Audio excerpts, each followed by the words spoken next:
Hola, a ver, ¿nos hemos parado a pensar alguna vez por qué frenamos en un semáforo en rojo?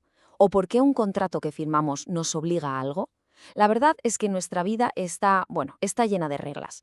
Hoy vamos a ir al meollo del asunto. Vamos a ver de dónde sale todo esto, de dónde viene el derecho. Venga, vamos al grano.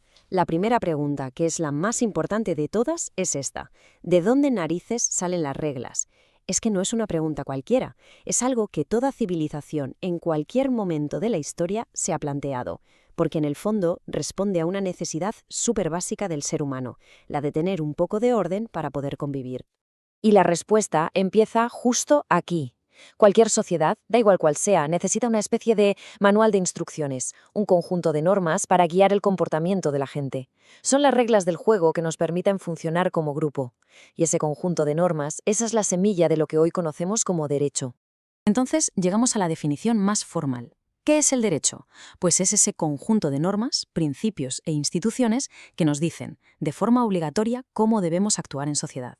Y el objetivo, la verdad, es bastante noble. Se trata de conseguir justicia, seguridad y el bien común para todos.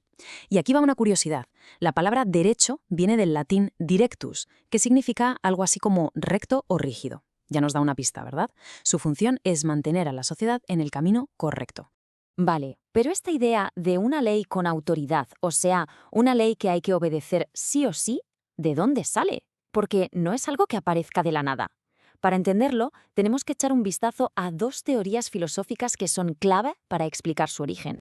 A grandes rasgos hay dos ideas principales. Por un lado tenemos la teoría voluntarista. Esta dice básicamente que el derecho nace de una voluntad.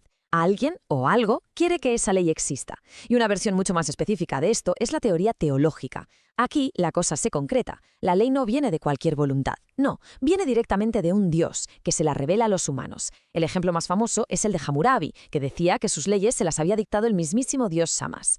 Esto, claro, era una jugada maestra para legitimar el poder. Si la ley es divina, ¿quién va a cuestionar al rey? Claro, aquí hay que matizar algo importante. Esa voluntad que crea las reglas no siempre es una autoridad oficial. En nuestro día a día, no todas las normas que seguimos son leyes en sentido estricto. La sociedad es súper compleja y en ella conviven un montón de tipos de reglas distintas que muchas veces hasta se mezclan entre sí. Para poner un poco de orden, debemos agrupar todas esas normas en tres grandes categorías. Por un lado, las normas religiosas, que vienen de la fe. Luego, las normas morales, que son las que aprendemos en casa o con los amigos. Y por último, las normas jurídicas, que son, al final, las leyes de las que estamos hablando. Y aquí está la clave de todo. ¿En qué se diferencian? Pues las normas religiosas vienen de un Dios y si no las cumples, la consecuencia es espiritual. Las normas morales, en cambio, nacen de la educación, del entorno, y si te las saltas, la sanción es más bien la culpa o que la gente te mire mal. Pero, y aquí viene lo importante, las normas jurídicas son diferentes. Son dictadas por el Estado o por una autoridad y si no las cumples te cae una sanción oficial, un castigo. Esa es la gran diferencia. Así que, con todo esto, ya podemos definir qué es exactamente una norma jurídica. Es una regla para ordenar cómo nos comportamos, que viene de una autoridad y que, si no la cumples, puede acarrear una sanción. Es esa capacidad del Estado para hacerla cumplir incluso por la fuerza, lo que distingue al derecho de cualquier otra forma de control social. Muy bien, ya hemos visto toda la teoría.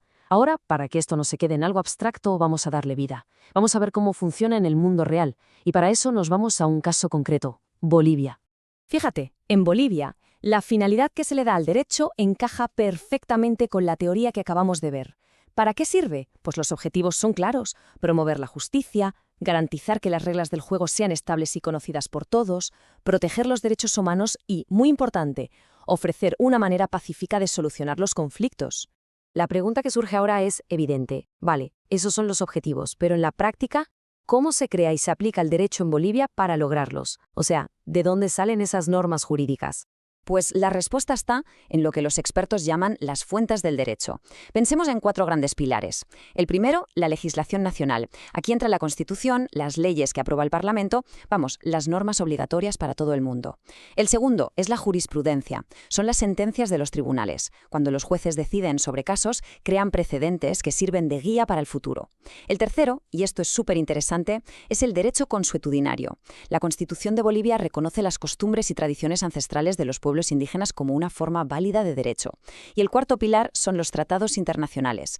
Los acuerdos que Bolivia firma con otros países, sobre todo en materia de derechos humanos, tienen un peso enorme, casi como la propia Constitución.